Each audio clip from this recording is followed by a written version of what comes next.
One day, Thomas was at the quayside of a small village. Fish were being loaded into his cars. The work took a long time. The fishermen were using old equipment, and Thomas was worried. "I'm going to be late for Henry at the docks. He won't like this. Please hurry up." Thomas was rudely interrupted.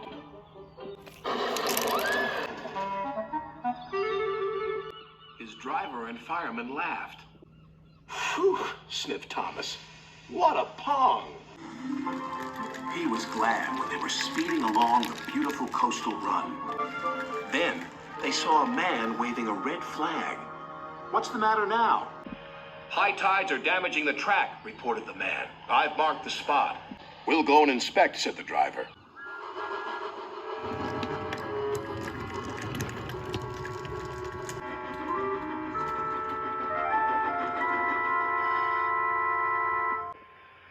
"It would be dangerous for heavy engines like Henry," agreed the driver. "But for Thomas, it's safe enough." The guard left a red oil lamp by the damaged track to warn engines. "When we get to the docks, I'll tell them to close the line."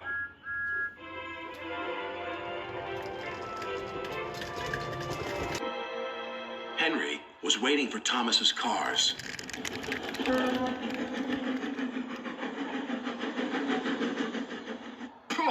"You're late. That smell is making me ill." "It's the fish," replied Thomas, "and there's danger on the rails. That's why we're late." "Ha! You're the only danger on the rails, Thomas. Now stop wasting time and get your cars hitched to my train." Thomas's driver and fireman were in the yardmaster's office when they heard Henry's whistle. He was steaming out of the station with his long, heavy train called the Flying Kipper. "What route is Henry taking tonight?" asked the driver. "The coastal run. It's the quickest." "But I told you," gasped the driver. "That's dangerous for a big engine like Henry." The yardmaster quickly phoned the signalman. Henry roared past the signal box. "I'll soon make up for lost time." The signalman couldn't hear the warning. By the time he did, Henry was far away in a cloud of steam.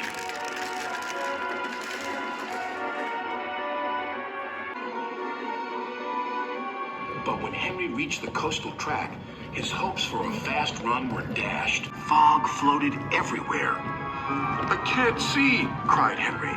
Nor could his driver.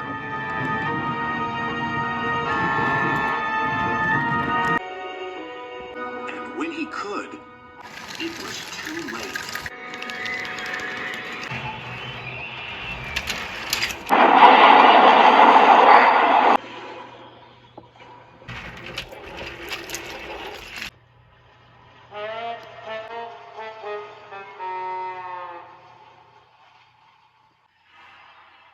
As soon as the tide was high enough, Henry was craned out of the water. "Engines don't swim, Henry. You were meant to deliver fish, not swim with them. You should know that by now." "Yes, sir. I'm sorry, sir." When Henry arrived at the docks, Cranky the Crane looked down on him. My, Henry.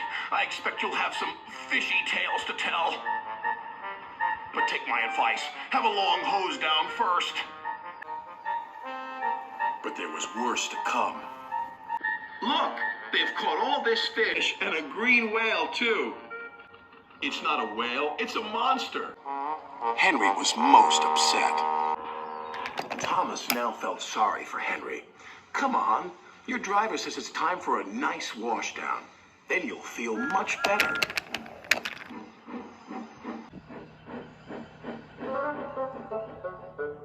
And Henry did. "I'm sorry I was rude to you, Thomas." "That's all right. But can you smell something?" "What?" "Fresh air." "Oh, yes," replied Henry happily.